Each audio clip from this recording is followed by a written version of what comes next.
Hey everyone, in this episode, we're going to talk about DeepStar Six, which is actually one of four competing underwater horror movies from 1989. Is it good or bad or good bad? Let's talk about it.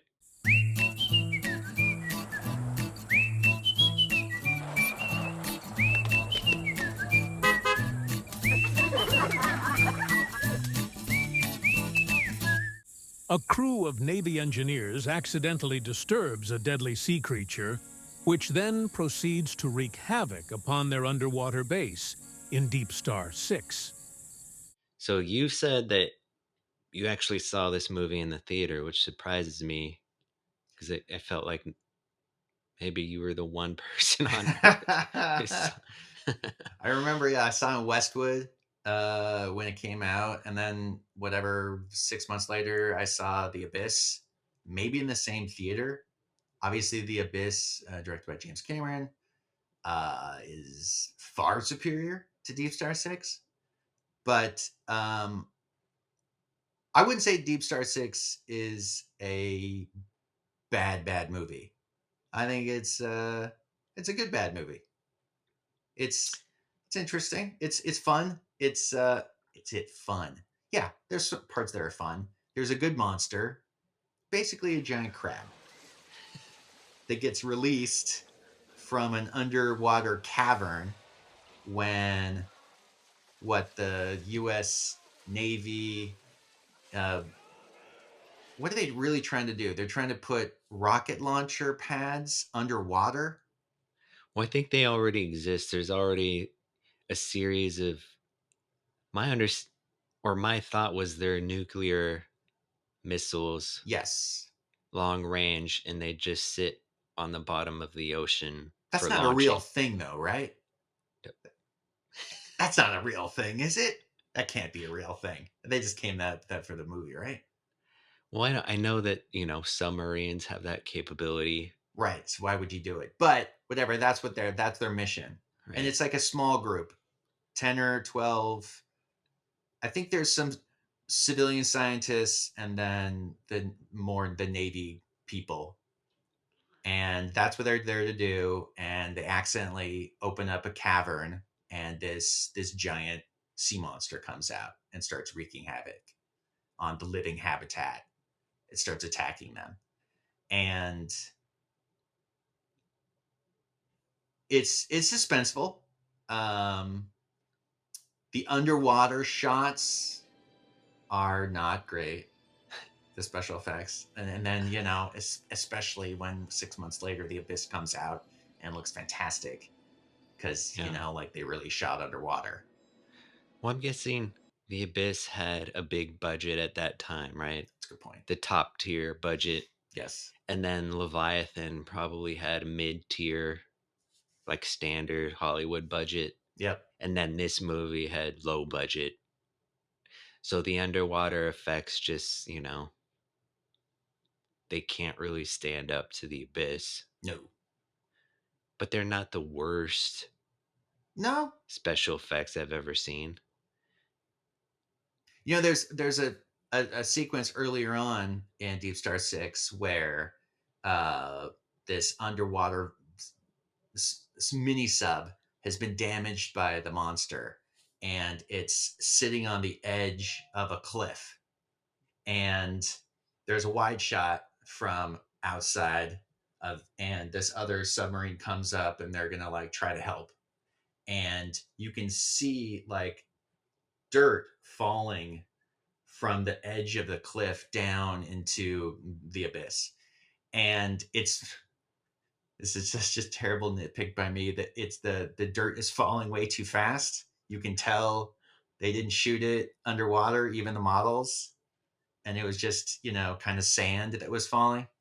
Mm. But someone spent a lot of time and effort on those shots, and they're not terrible. They it's hard to do, and the monster's pretty cool.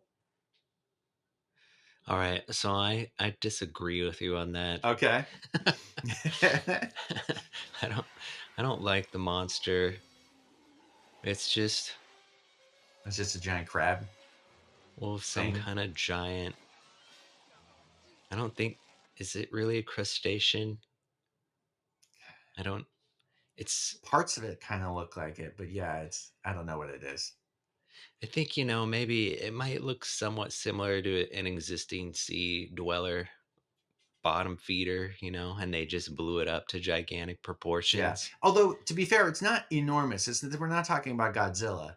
Mm, It's it's like when it stands up, it's maybe what 10 feet tall. I don't. I don't know, but I don't like the monster in Leviathan either. Really. How dare you? And so it's kind of. I was trying to think. Has there ever been? Sorry about Has that. there ever been like a really great sea creature in a movie? Horrifying sea creature. I can't think of anything off the top of my head. And if I were to make a movie like that, I was kind of wondering, what would I even do, right? Mm. I wouldn't put like a giant crab or something. Um, Well, it's I'd also probably start with like a sea serpent and go from mhm. there.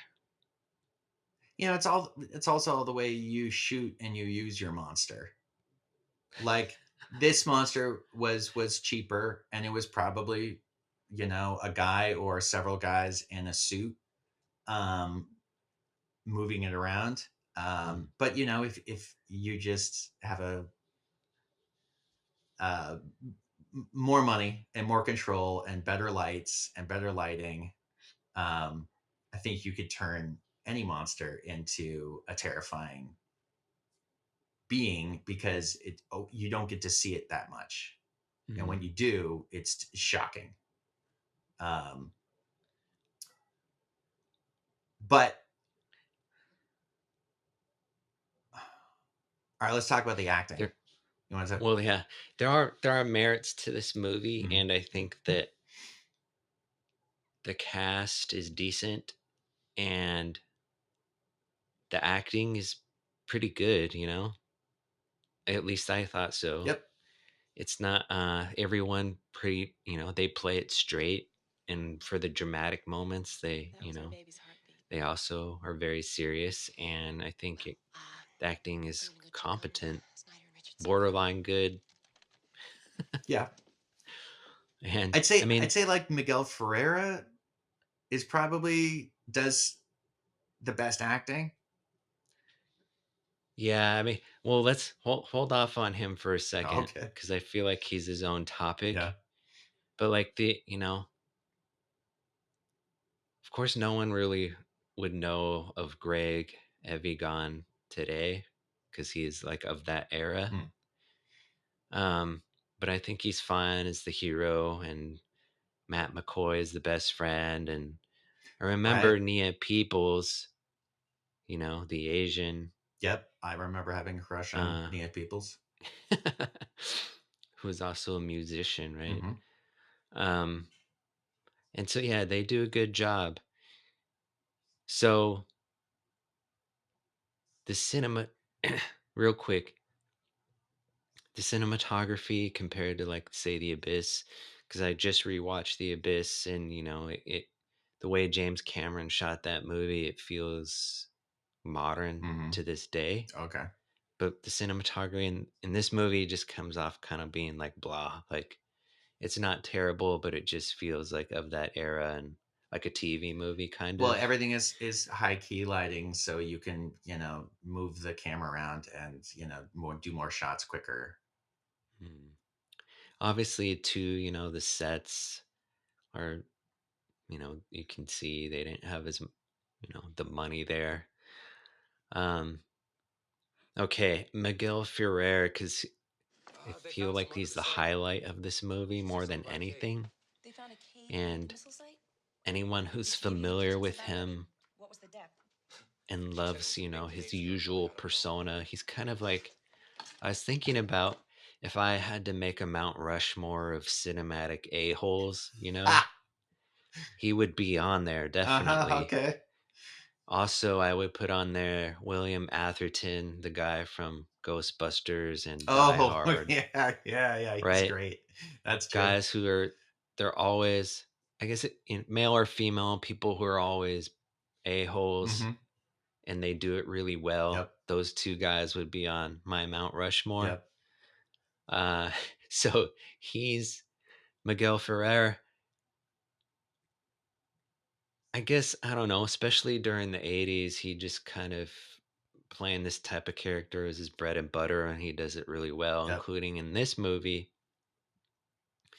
And I laughed out loud when he detonates the nuclear missiles by I mistake, mean, it's not right? mistake. He gets told by the machine to do it. He just doesn't Well, think that he's detonating an atomic bomb, and you shouldn't do well, that.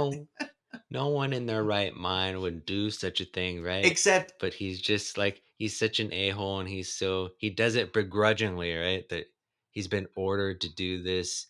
And the one guy, the scientist, even offers his help, but he's like, no, right? Because and then he can't, he won't admit that he did the wrong thing I mean, after the it just, I mean, it's they've all been underwater on living on this habitat for months. I can't remember exactly how long, and their work has been slow, and it's taken a toll on all of them, and mostly Miguel Ferrer's character. And he just wants to get topside and go home. And he's given this one last task to do. And the computer tells him to detonate an atomic bomb way too close to the habitat. Um, and it's weird. It's never really brought up again because he says, well, like, wait a minute. I did it because the computer told me to, right? Well, later on, one of the guys is like needling him about it, having done Yeah. it. But was isn't it like the computer asks him, was it compromised? Yes. It's like And he says yes. And so it says, okay, gonna initiate detonation or right, something. and it's almost But like, oh, was it compromised by a Russian spy vessel, right. or was there a monster come out of the deep? And either way, the computer's like, yeah, okay, detonate an atomic bomb and kill whatever. Well, I think up to that point they just thought it was like an earthquake, right? Yeah, he didn't. Oh no, or they're not sure. They're not But sure. Miguel Ferreira's, it's like two people have gone missing because they've already been, Hmm. victims of the monster, and he's still like, okay, well, yeah, I have to do this one last task. And he cripples the he floods part of the ship, and everyone Hmm. hates him. And things just get progressively worse for his character. I think the funny thing is though, I think that he's representative of a real life person, right? Even though he's the a-hole by movie Hmm. standards, because he looks out for number one, right? Right. He's kind and he's the same way in RoboCop, right? It's just it's all A about little more him and his evil in success world and in RoboCop, but yeah. well, I mean, so in that movie he's the a-hole Hmm. too, and it's because well he's he's not the good guy, but he's not the bad guy Right. either. He's just kind of the guy, the a-hole out there in the Hmm. world. But I feel like so many of us would probably be more like him in real life than the good guy Yeah, or if the bad you're stuck living underwater, like 1,000 feet deep for months, and then you're supposed to be able to leave, and then it's been 6 more weeks, and oh, more 2 more weeks, and it's like he's just going slowly crazy, and and then the then monster attacks, and he's terrified, like anyone would be. They're all terrified, but him even more so. And then he inadvertently causes the death of the captain. Is it the captain? no, he's not. He's like the head Head scientist, scientist. I'd Okay. say. But yeah, but the way that that's done, I also laughed. And I remember back in '89 seeing this and laughing at that moment Well, too wait, let me let because me let me set up that moment set it up. because it is a cool moment. a monster. The monster has gotten on board into the habitat, and it's been locked off in this flooded large like hangar almost, and they have to go. The good guys have to go back inside the hangar that's flooded, like 4 feet deep, maybe, or maybe 3 feet deep, and to fix something in there, but they know the monster's in there and they don't really have that many weapons. They get these like spears that have pressurized air. So like if you stick the monster, it'll pressure, air will expand and kind of blow up. And I think a couple of them have guns or something. A Yeah, couple of them have they have shotguns. shotguns.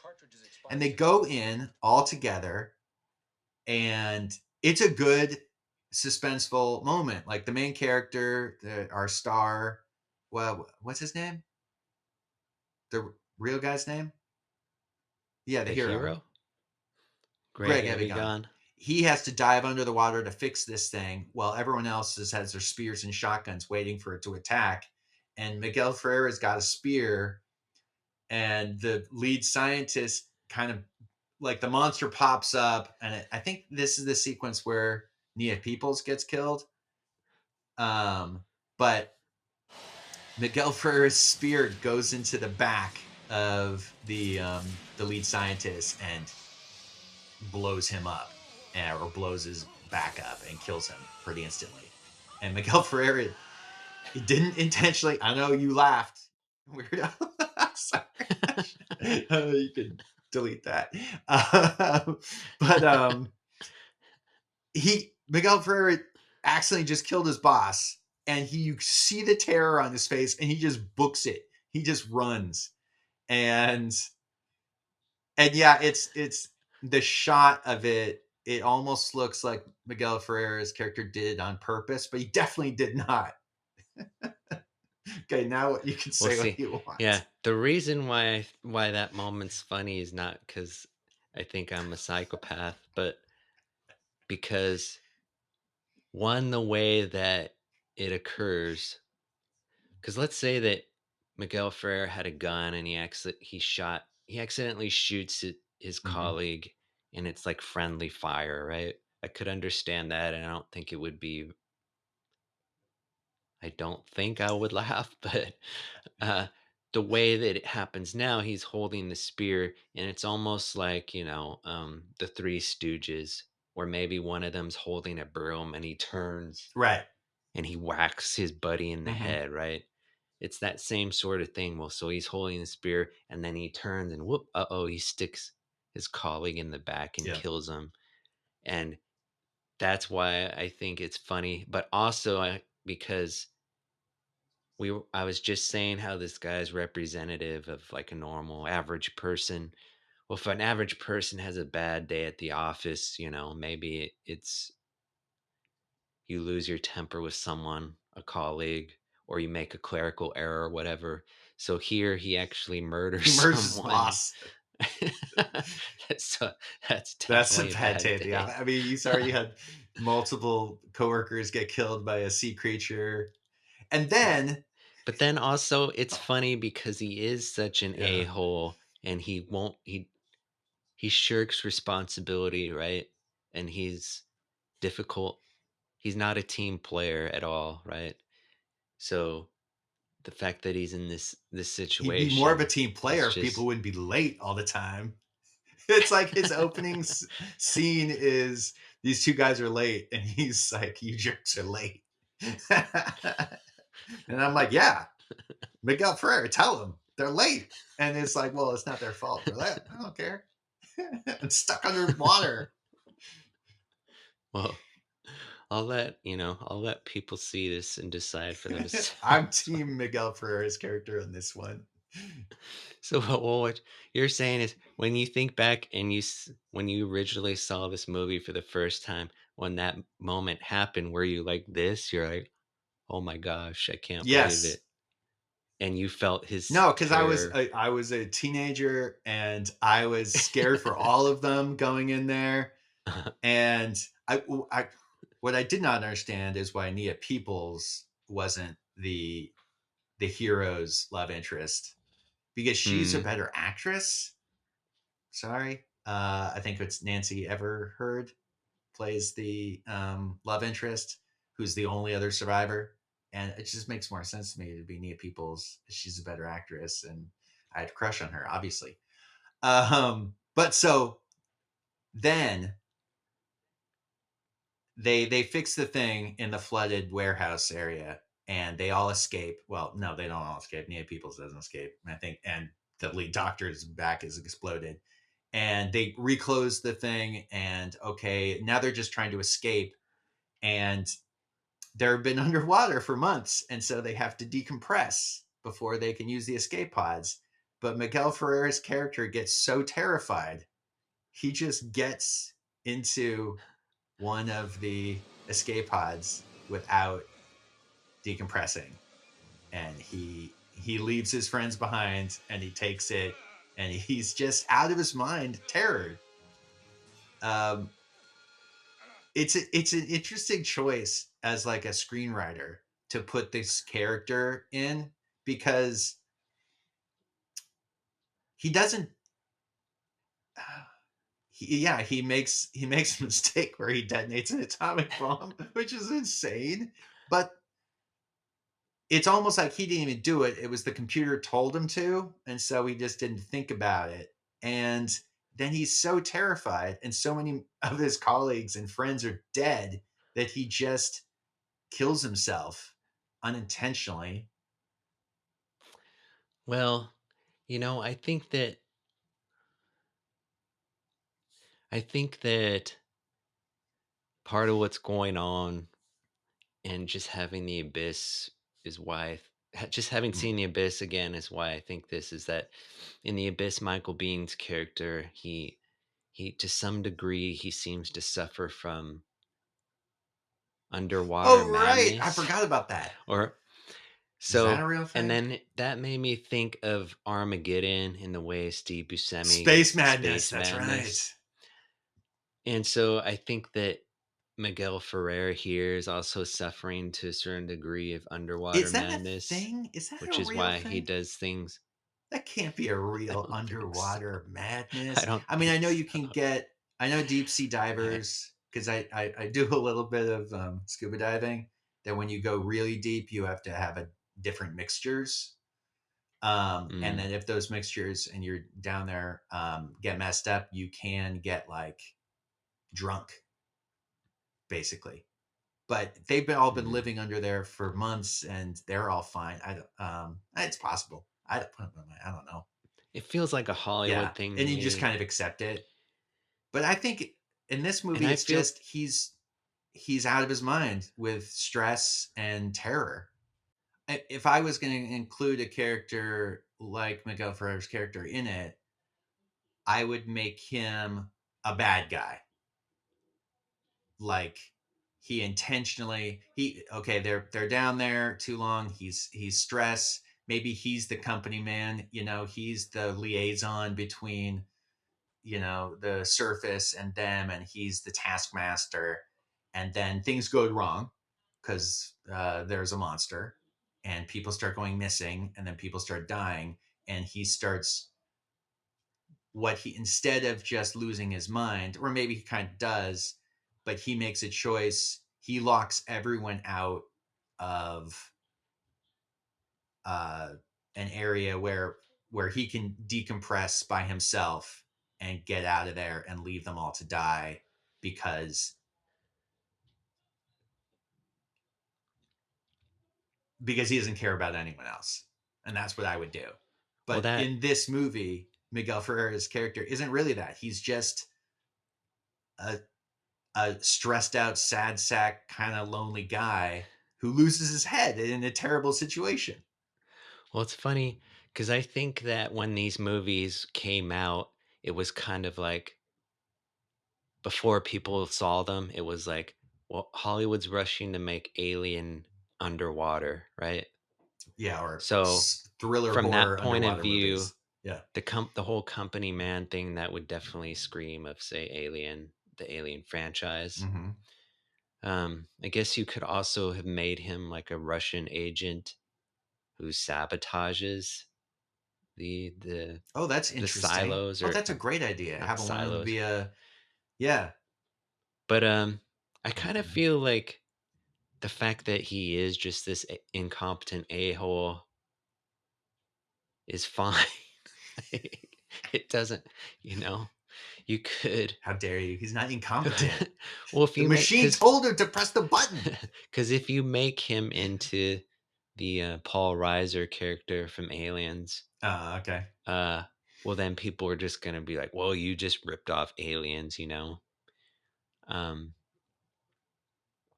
That's true. I mean, but what? So Leviathan has the surface person lying right, to everyone else, and right, basically they're like, "Yeah, you got a Russian virus monster on board. You guys are not ever coming back up right. to the surface." But we don't. I mean, correct me if I'm wrong, but we don't. We both like Leviathan, but it's not a good movie, right? It's a good bad It's a movie. good bad movie. Yeah, Yeah. Whereas this movie, I would say, is a is not a good bad movie. it's a worse bad movie. Yeah, okay. I It's just not a think good. it's a It's not. bad movie. But it's not. The funny thing about this movie is, I say it's not it's not a good bad movie, but really it's not a bad movie either. It's just not a good movie. It's kind of one of those movies that just falls into the middle zone where it's neither good or bad. Low to It middle just zone. when you find yeah, when you find yourself lost in the middle and you're not memorable for one, being either really good or really bad, then you're just forgettable, right? So Yes. I think that's where this movie ends up. Um, No, I remember I saw this in the theater, and then I saw The Abyss in the theater, and The Abyss blew my mind. And this, I remember liking it. I remember coming out and thinking, "Oh, that was a fun horror movie." Um, that had Nia Peoples. Now that since in our last episode we mentioned this movie and Sean S. Cunningham, and let me just say briefly, Hmm? the one movie I'm not really big on the Friday the 13th franchise, but the one movie that he made that I do like is House, the horror comedy. Yep. Um, Oh, and so that's a he, classic. based on these movies, though, it's like Sean S. Cunningham, he's like a competent director, right? He'll give you something that just feels like a regular movie on a low budget. Um, One thing that bothered me about this movie, though, was the fact that he used what's his name, Harry Manfredini, the composer of Friday the 13th. And so sometimes the music in this movie reminded me of like the suspenseful moments of Friday the 13th and the music that's in that. And so it kind of, in some weird way, it made it didn't feel right to me. It made the movie feel cheaper to me Hmm. somehow, I'm that the I'm score was terrible. reminiscent. I'm terrible at scores. Mm. I don't even remember a score. I Well, just don't like, listen for it. I hear kind of it, but maybe I it don't was you hear it. so the score for this movie was maybe it's a little too Mickey Mousey, you know what I mean? It's cartoony where the music is accentuating every little moment. I do remember a Um, little yeah, there's some stings, a lot of stings. Yeah. Another thing that one thing that surprised me rewatching it now after so many years was there's a moment, when they've all is lost and the female lead, she just takes a moment to say a prayer out loud. Do you remember Oh that? yeah. And I was like, that's really bizarre because by today's standards, secular Hollywood, you would never have anything like that in it. And So, but I kind of um you know, not being Christian, but I thought that was unexpected, and I mm, kind of liked it because it felt real, like yeah, the two of them were about to die, and so she says a little prayer. I guess it fits her character, Yep. right? Yeah, And it feels like a genuine moment. it It's does. just surprising Yeah, I guess I because was like surprised you too. wouldn't see that today. Um, It's a good point. so the big question: is this a good bad movie or just a bad movie? So like I just said, I don't think it's really good or bad. It's lost in the middle. But if I had to choose one, it would be bad movie because I don't really, I probably can go the rest of my life without rewatching this movie. Yep. Yeah, it's a bad movie, but it's